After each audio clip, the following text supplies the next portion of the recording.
Oh, faut pas déconner, on habite sur la côte ouest maintenant. On va se la péter un petit peu. Voilà, parfait. Et bonjour tout le monde. J'en fais peut-être un peu trop. Ouais, j'en fais un peu trop là. Alors faut savoir que ça fait 7 ans que je n'ai pas de pied-à-terre, que je n'ai plus de repères et que j'ai décidé cette année de me poser sur la côte ouest et plus précisément à Biarritz. Poser mes affaires pour la première fois depuis 7 ans quelque part. Alors ça paraît con comme ça, mais quand ça fait 7 ans que tu packes tes affaires dans un sac à dos, je te dis même pas comme tu te la pètes à partir du moment où tu as un placard.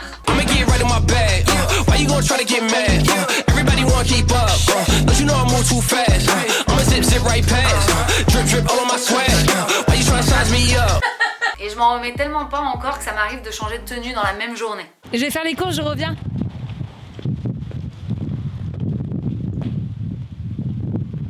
Bon, par contre, faut pas déconner, hein. Si ça fait plusieurs temps que tu me suis, tu sais que les galères, elles sont pour moi. Venez, je vous attends. S'il y en a une qui traîne là comme ça dans les parages, bim, elle est pour moi. Voilà, c'est comme ça. Oui, je me suis fait mal à la main en faisant ça.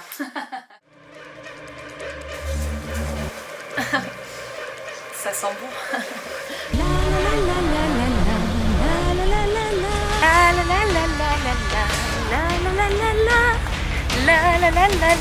Bonjour. L'histoire raconte qu'un beau jour de vendredi, je dis des conneries, je décide de répondre à une annonce sur Le Bon Coin qui proposait une colocation pas loin de Biarritz. Je pense que là tu es en train de deviner la suite. 4 jours plus tard, j'ai dû partir au beau milieu de la nuit. Voilà. Il y avait une annonce, hein, très certainement en 2020, où il y avait un psychopathe qui l'a posté. Elle était pour moi. Voilà, ne cherchez pas à postuler, c'était pour moi, elle était pour moi. C'est trop tard. Alors pour les connaisseurs de Biarritz, ce matin-là, je me suis garée sur la côte des Basques en regardant l'océan et en me disant que j'étais en train quand même de réaliser un petit rêve. Et puis finalement, je me suis écroulée en pleurs parce que j'étais littéralement à la rue. Et 24 heures plus tard, je me suis retrouvée à faire une entrevue pour une colocation grâce à 30 millions d'amis. C'est important de le préciser car 30 millions d'amis n'hébergent pas finalement que les animaux en détresse, ils aident aussi les humains. J'avais envie d'être dans une maison dans l'arrière-pays et tranquille. Et puis finalement, la vie a dit non, non, t'es qui ? De 1, tu veux te sédentariser, soit, mais ta vie elle va pas être tranquille, elle va pas être calme. Non, tu feras ça quand tu auras peut-être 60 ans. Mais pas maintenant. Mais tu vas vivre dans une maison où c'est très clairement l'auberge espagnole. Mais attention, ici on a tous 30 ans, on est quand même tranquille, rangé, C'est pas mature. Bref, oui, je vis ma meilleure vie. Et là tu vas me dire pourquoi la côte ouest. Ce qui définit la vie pour moi ici, c'est le surf, le yoga, manger healthy et faire des randos dans les Pyrénées. J'ai toujours rêvé d'être une surfeuse dans ma vie et aujourd'hui, je peux enfin faire ce genre de choses. Ah, tu pars surfer, Morgane? Ah non, c'est pour me la péter dans la rue, là je pars boire un verre. À toutes. J'ai toujours eu aussi le style d'une rideuse, malgré les 30 ans passés aujourd'hui. Et j'ai enfin trouvé un endroit, un lieu dans le monde, en France, où on ne me juge pas. Parce qu'à Paris et à Nice, je veux dire, ce style-là, j'avais l'impression que les gens me regardaient, même en soirée, comme une pré-ado qui écoutait encore Avril Lavigne.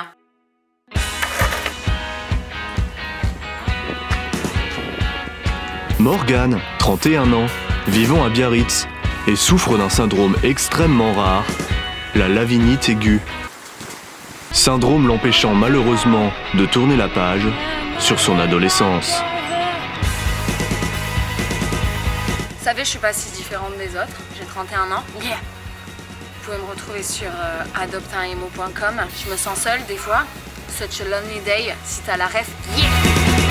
Sachez d'ailleurs, mesdames et messieurs, qu'ici on peut aller en boîte de nuit en short claquette. Voilà, c'était une parenthèse parce que j'ai écrit cette vidéo avant le Covid et cette partie-là ne sert plus à rien puisqu'il n'y a plus de boîte de nuit. Enfin, nous, au final, on n'est pas trop boîte de nuit ici, on est plus en soirée sur la plage, en coucher de soleil sur l'océan, écouter du Tom Frager, faire des salutations au soleil, voilà. Ça, c'est ma vie maintenant. J'entends l'océan depuis ma chambre. Dans ma salle de bain, il y a des combis qui sèchent et ça, c'est plutôt stylé aussi. Dans la rue, il y a des gens qui marchent avec des planches de surf ou qui se déplacent en skate ou en van et c'est totalement normal. Voilà. Tu vois, par exemple, avant, quand j'habitais à Nice, si je regardais la météo, c'était clairement pour aller bronzer. Aujourd'hui, avant d'aller me coucher, je regarde tous les soirs le temps, à quelle heure le soleil se lève, le vent, les marées, la pleine lune, pour pouvoir aller faire du surf. Oui, je me la pète. Oui, bien oui, je me la pète. Connecté à la nature, hein, totalement. Bon, faut pas déconner, la perfection ça n'existe pas, on le sait, il y a quand même des points négatifs. Genre, un point négatif ici. Pour une personne qui vient de la Côte d'Azur, bah j'étais pas prête, tout simplement, parce que je n'avais pas été prévenue, on ne l'avait pas dit, je ne le savais pas, vous ne le savez peut-être pas, mais c'est l'endroit où il pleut le plus en France. Oui. C'est l'endroit où il pleut le plus en France. Et oui, toi tu pensais que c'était la Bretagne comme tout le monde, et ben non, c'est chez nous. Coucou la commu, aujourd'hui petite pluie, donc voilà, on est super contents, on va pouvoir s'amuser dehors, aller profiter, sortir les tentes, aller bivouaquer, parce que c'est pas tous les jours que ça arrive la petite pluie, donc voilà, on va couper les portables et profiter de la vie. Donc autant te dire qu'entre l'air marin et la pluie, ici, j'ai littéralement laissé tomber le brushing. Sauf aujourd'hui, parce que je me suis mis un petit peu sur mon 41, ça fait un moment qu'on n'a pas fait de vidéo, donc voilà, j'ai lissé. Mais si je retourne la caméra, actuellement, il pleut.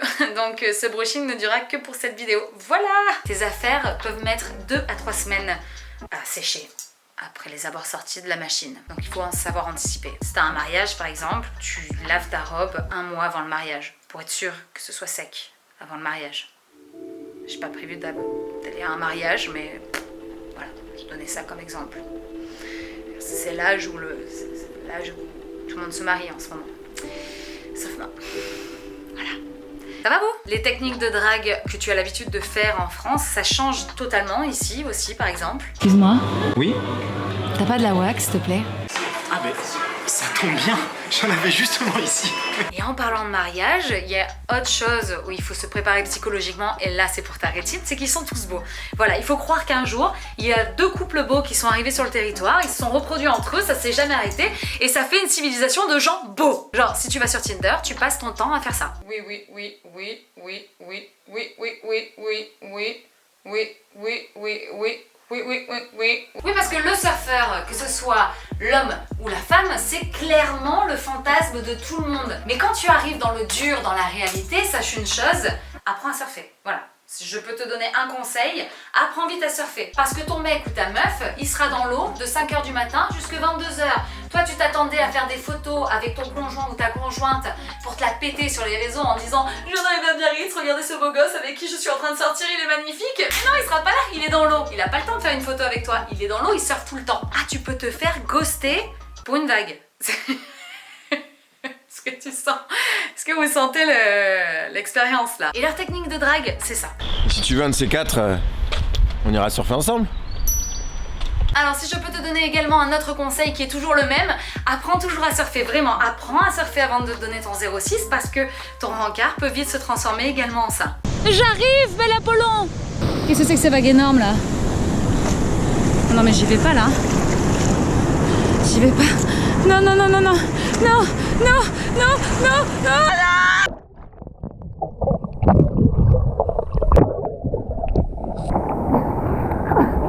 Je me casse de l'Apollon! C'est aussi le pays de la chocolatine. Attention, grand combat. Ah, gros débat, parce que moi je viens de l'Est de la France et on dit pas au chocolat ici, on dit chocolatine. Et si vous voulez mon avis, je m'en fous. Voilà. J'ai des combats beaucoup plus importants que celui-ci et je m'adapte aux coutumes locales. Mais bordel, qu'est-ce que j'aime vivre ici. Genre vraiment, ça fait 7 ans que je me demandais le moment où j'allais me dire ok, là j'ai envie de me poser et le lieu surtout. J'avais d'abord envie de me poser en France avant de me projeter, de me dire qu'un jour peut-être, je dis vraiment un endroit au pif, j'irai vivre en Colombie-Britannique. Et c'était tout con, mais un jour je me suis assise face à un coucher de soleil dans les Landes pour un tournage avec Brut et je me suis sentie tellement bien ici que je me suis dit ok, c'est ici que j'ai envie de vivre. Ça faisait 7 ans que je me sentais aussi épanouie d'être toujours de partout dans le monde et aussi triste également de me sentir seule finalement parce qu'il y avait personne qui pouvait penser à moi pour aller faire des activités, pour aller au restaurant, pour aller boire des verres, peu importe. Et ça fait du bien aussi psychologiquement d'avoir un endroit à un moment donné pour s'ancrer, se poser, avoir des repères, avoir des gens qui pensent à vous. Ça fait vraiment du bien au moral et j'aurais peut-être jamais cru dire ça un jour alors que je prône la liberté, la nomaditude depuis toujours. Mais là en ce moment ça me fait vraiment du bien d'être posée et d'avoir des gens qui pensent à moi. Ça vraiment, je suis trop contente. Et toi, petite intrépide qui écoute cette vidéo, si tu veux avoir un conseil d'une femme qui est experte de la nomaditude, n'oublie pas de temps en temps de t'ancrer. Vraiment, c'est important. J'aurais aimé qu'on me le dise avant que je fasse un burn-out l'année dernière. Prends ce conseil comme un cadeau de la vie. Et maintenant, moi, je vais repartir, c'est sûr, à l'aventure parce que ça fait partie de moi et c'est une certitude, ça ne changera jamais. Mais par contre, maintenant, je partirai à l'aventure avec un placard qui m'attend à la maison et des amis qui vivent sur la côte ouest. Voilà, et ça c'est plutôt cool. Ça me fait kiffer et je suis assez heureuse. J'ai essayé de faire beaucoup plus de vidéos que ce que j'ai fait dernièrement. Je vais essayer de penser comme Jaja dans cette chambre, beaucoup de vidéos et à l'extérieur également. Donc abonnez-vous, mettez un petit like, un petit commentaire pour le référencement, tout ça, tu connais la famille Sissi, c'est parti. Bisous, à très vite, ciao. Je vais faire la séquence de choper le 06 de quelqu'un et partir faire du surf avec. Je suis toute seule avec cette GoPro, il y a plein de gens dans l'eau, il y a plein de gens à l'extérieur. Et je vais devoir me prendre la honte, à me prendre des vagues en pleine gueule, me retourner dans tous les sens sous l'eau. Vraiment, sachez que je donne vraiment de ma personne pour les vidéos. Voilà. Ça fait 5 minutes que je suis dehors, que je regarde tout le monde et que je me prépare psychologiquement à ce que je vais faire sur la plage. J'arrive, bel Apollon! Voilà. Bonjour, c'est moi, oui. Je suis chelou, c'est normal.